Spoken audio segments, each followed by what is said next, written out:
Halo semuanya, Revi Alim di sini dan hari ini saya mau menempati janji saya kemarin. Kemarin di Instagram saya ada open question, memberikan kalian kesempatan untuk memberikan pertanyaan-pertanyaan seputar hal kekristenan. Dan hari ini saya mau jawab beberapa. Maaf, saya nggak bisa jawab semuanya karena pertanyaan cukup banyak, jadi saya hanya jawab beberapa. Dan jangan sedih kalau misalnya pertanyaan kalian belum dijawab. Nanti saya akan membuka open question lagi dan kalian bisa memberikan pertanyaan kalian kembali di sana. Jadi kita mulai dengan pertanyaan yang pertama. Ada yang bertanya seperti ini, Kak, aku bingung bagaimana memulai untuk menginjil. Nah, pertama-tama kita harus tahu terlebih dahulu siapa target kita. Target kita adalah orang-orang yang belum kenal sama Tuhan dan juga orang-orang yang mungkin sama ini ke gereja atau di KTP-nya Kristen, tapi belum sungguh-sungguh hidup di dalam Tuhan. Kehidupannya masih belum menunjukkan atau mencerminkan karakter Kristus. Nah, bagaimana sih kita bisa menginjil?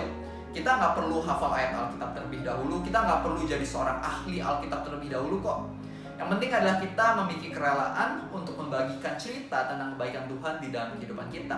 Kita bisa bercerita mungkin bagaimana Tuhan menyembuhkan kita dari penyakit, atau bagaimana Tuhan menyediakan kita ketika kita memerlukan, atau mungkin bagaimana Tuhan menemani kita ketika kita sedang takut dan khawatir. Tuhan memberikan harapan dan ketenangan.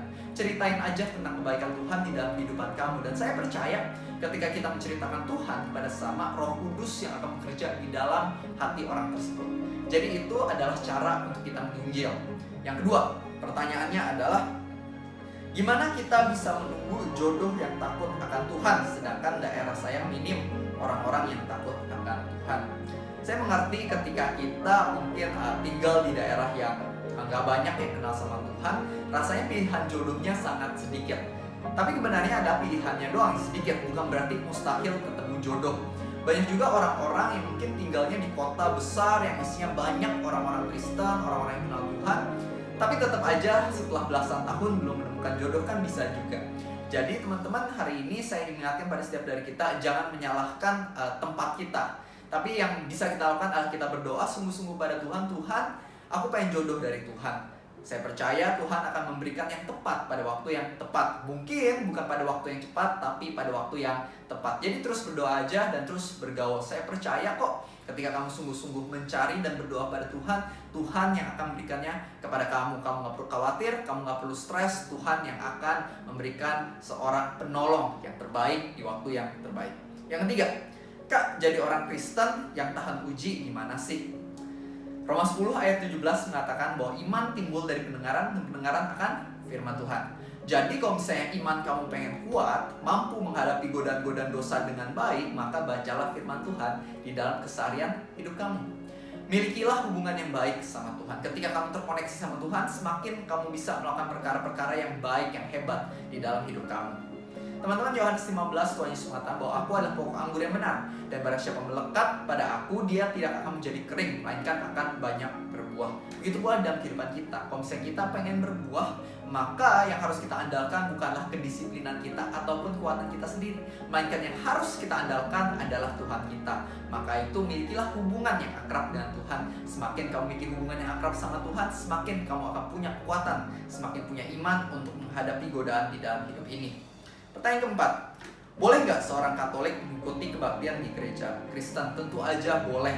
Kamu mau agama apa, kepercayaan apapun, masa lalu apapun kegagalan bahkan kesalahan kamu, yes, you are welcome to the church. Kita menerima siapa saja untuk masuk, untuk mendengar kisah tentang Tuhan Yesus. Kami percaya kisah tentang Tuhan Yesus bisa memberkati semua orang, setiap golongan, setiap ras.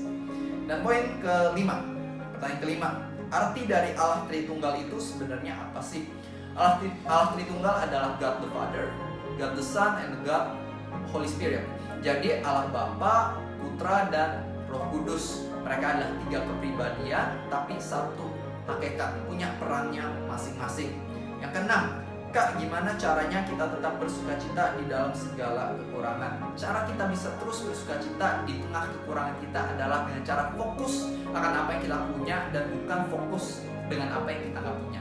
Fokus sama berkat kita dan jangan fokus sama berkat orang lain. Berhenti membanding-bandingkan. Seringkali di dalam hidup ini kita kesulitan untuk memiliki sukacita karena kita terlalu fokus sama berkat orang lain. Kita banding-bandingkan keadaan kita sama orang lain.